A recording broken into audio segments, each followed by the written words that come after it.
I made my transition into data science. Hi guys, my name is Waqar Ahmed.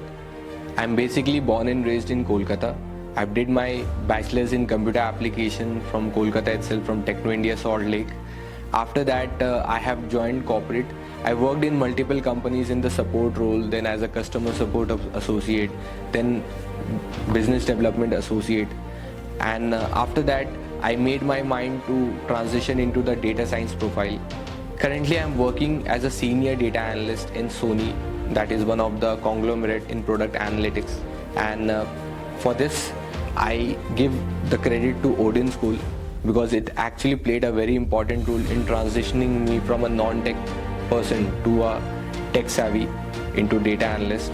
And the best part of the Odin is the pure intent about helping every students. And I have, due to the non-technical background, I was having certain challenges also while upscaling. Few of the concepts, few of the things was actually I was taking more time.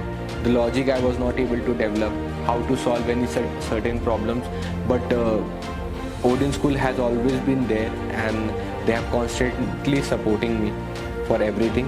And if you really want to upskill, if you really want to make your career into data science, as it's one of the booming technology of 21st century, you can definitely consider joining OdinSchool.